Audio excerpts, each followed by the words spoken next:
we'll still talk wheelchair basketball today on the show. We have the president of the Wheelchair Basketball Federation, Mr. Bukola Olakwade, and of course, a wheelchair basketballer. It's going to be a special show today because we have Tope Ogunyemi on the show with us. He's so talented. He's a player, coach, and captain of Team Nigeria. Tope, it's good to have you on the show. I'm sorry, I see a lot. You're welcome also. Welcome. The family. But Tope is the star, yeah. He's the man. No, guys, no, you're the star. You're the star. I don't. Without this guy, I would do a show. If I think about it, I have a lot to say with you.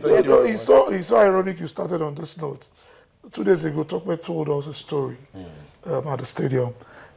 And when I think about the story, I get really emotional because, I mean, everybody there who were not conversant with the sports and the struggles, our tears really rolling down their cheeks. And I'm getting emotional again. I'm sorry. So to say that he's the star, you guys have actually apt. Because you need to understand what these guys have gone through in the last 20 years. You know, now dovetailing into what we are doing today. So Tope, I join them in saying that you're the star. And then we'll get you talking about wheelchair basketball. Yes, How did it get started for you? Oh, well, that's a big question. Coach O'Brien Adoke is the one who get us started. I used to be a powerlifter, and we used to be in the gym all the time because we want to represent our country, and that's the motive behind what we're doing. But one day, Coach Adoke came to the gym and said, "Okay, I've been looking for guys all these years. Nobody is turning up. Do you want to come and try?" And when I said, "Okay, we'll give it a try," because then we were preparing for Paralympics, Sydney 2000. So we went to the gym, to the NIS court. There was no wheelchair. And how do we play without wheelchair? So we have to sit on the floor. Oh, no. Wow. Yeah. No. Yeah, that's how we get the whole thing started. And we are so many. Most of the powerlifters and table tennis players just came along. Then we keep throwing the ball. It doesn't, and he keep encouraging us that, don't worry, this is the beginning. Some of us stay, some of us say, oh, this is too hard. Because in Nigeria, if people don't see what's going to come, they only see what they see now. But thank God we have some of us that believe in what he's doing, and we stick by it. And today we have players all around Nigeria. Oh, interesting story there. So the way it started from powerlifter to a basketball player. So tell me, what's the difference? The difference is, wheelchair basketball is a global game. It's like a soccer. Okay. We get paid overseas. Okay. Yeah, the difference between wheelchair basketball is like, now wheelchair basketball is the most popular wheelchair sport ever in the world. Wow. Yes. And they have so many sponsorships right now. Most companies I live in Australia, I play wheelchair basketball in Australia. I know how big it is over there. If you go to UK, if you go to London, because I play wheelchair basketball in London for 4 years, it is a big thing. So let me just say, it's like a soccer, football, in wheelchair sport compared to every other. We have athletics in everybody, we have all this. But wheelchair basketball is the real thing in the world of. So it's more like the king. Definitely. Definitely. Let me get the administrator talking. Now, the 4th edition of the Victor Wheelchair Basketball. I see that competition keeps getting better. What are we doing differently this year? This year, we've strategically decided not to bring the international teams. If you remember, usually this is an event that comes up every February. Yes. To coincide with the birthday of our grand patron, Honorable Victor Oche. But this year, we had plans of moving into camp as early as first week in September for the Paralympic qualifiers. And Victor got to know and called me up and said, that's the other unique story about how wheelchair basketball is evolving and developing in Nigeria.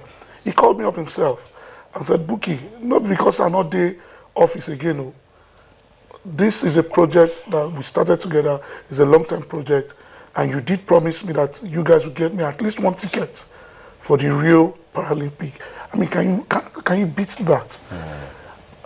Instead of me to be pursuing him, he pursued me. He's chasing you everywhere. Right. Just to remind you. Just to remind me. Of So the I said task to him, ahead. okay, since you want this to happen, we'll do it strategically to coincide with our campaign, but we are not bringing international teams so that they don't get to know our strength. strategy. Exactly. Little did I know that the only team that was going to be picked from West Africa was the Nigerian team. Of course, we are the best in West Africa region, and that was how we decided to do it in October. That's the different thing. The other thing is that to make my sister happy, we have a full competition now for the girls. Okay. Before it used to be 3-a-side. Yes, exactly. But now we have so many female players coming from other sports like he did to join the most progressive special sports event in the country. So now we have 8 full female teams, which was a dream before now. So that is also different. So we have prize money for the male team, we have prize money for the female team. And there's a unique thing that we also do. We give every team, we've done this in the last 4 years, every team gets a subsidy. There's a name they called it. What did you call it? Not stipends. No, we give them subsidies to participate. Okay. Even at that, you still find the Oliver Twist element, rightfully so. Because just 3 days ago, the guys from Kwara State also moved us emotionally from what they said, how they want their government to be involved. If you've noticed what's going on in wheelchair basketball, only 4 states keeps rotating the victory among themselves. You know, but the Kwara State boys and girls said, look, tell Channels TV, thank Channels TV on our behalf. They told Yemi that Channels TV should give them a space to talk to their governor and to talk to the president of the Senate. And I think Yemi captured that yesterday. We are progressing. The good news about this year's event at the semi-final level is that a state, I mean, this is no bias, a state that has always failed at the first round. But again, this is another true life story. The guy that coordinates Ogun State, Keshi, has been doing it for close to 12 years. Even when I was there as commissioner, he would come to my office and beat on my door. Oh God, you must do this. I was okay, take. He convinced me to be the president of Nigerian Wheelchair Basketball Federation. Today, as we speak, Ogun State is the only state in both the semi-finals of female and male. Remarkable You can story. take a look at the semi-final fixtures Remarkable on the story. screen. Then you just see what we have. Lagos State is also there. They are, I mean, definitely. they are always he plays for Lagos State. I was just saying to him that the foreign-based players, we are going to start a new draft system next year. All the because now There you have it for the semi-final fixtures for male. You have Group A winner, of course, Oyo, and Group B winners. Runner-up, that's Edo State. Of course, then you have Lagos, the Group B winner, and of course, runner-up Group A from Ogun State. So for the women, you have Imo State, of course. Wow, that's a nice one for them. And of course, you have Oyo also making it. 2 of them will be clashing in semi-finals today. And of course, Delta State and Ogun State also will be there. Lagos State, what happened to them? I mean, the female, they lost all 3 games. Yeah. the captain is here. Let him speak for them. You know, the thing is that we've got no excuse, but I know our females will come back stronger next year. Okay, because that's leader. Imo State is also a That's very my good story. Very good story. All of them civil servants. Wow. Yes, they source for their funds themselves. Yeah, the coach was actually talking about development and all that, more state. Oh, you interviewed him? Yes, he spoke with him. Their stories also. So what we do, rather than giving them the same subsidy, we always up that of Imo State. Just as we decided yesterday at the board meeting that to encourage Ogun State more, we have a special prize for them tomorrow. To as the only team that made the semis in both categories. So I mean, these are good times for us. In essence, we must continue to appeal to the goodwill of the private sector and Nigerians. We must. I captured something from your interview with Wale Babalaki yesterday, the Channels interview yesterday at the summit. He said, Nigeria is the only country, and I quote him, where we celebrate the triumph of mediocrity. People like Prince Adeyemi, O'Brien Adoki, Victor Uche, with what they are doing, they should be given national awards.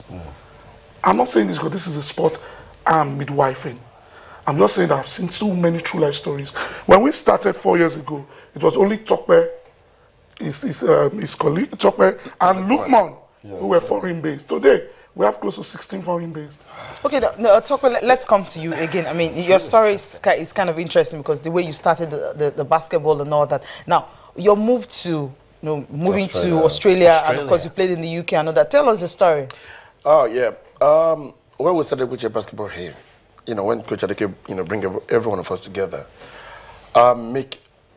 because then I was in the team to go to Sydney, and I make a promise to him that if God helped me that I go to Sydney, I said, I'm going to do all I can to make sure that we have a basketball team in Nigeria. Oh. That was my promise to him.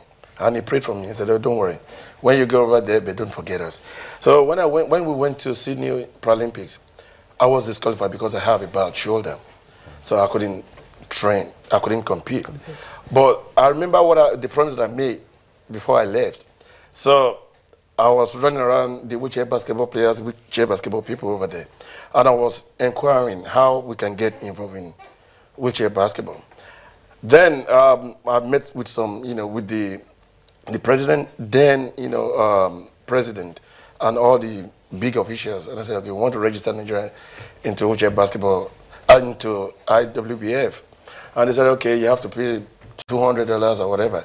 And sometimes you get stingy. You don't want to pay the money because how much do you have, for... But I just said, okay, I've made a promise. All I can do is just take the money out of my own pocket to pay, which I did then. So they give me some, form of, forms and all that. Okay, take this back home, go and do it properly. They took the money off me.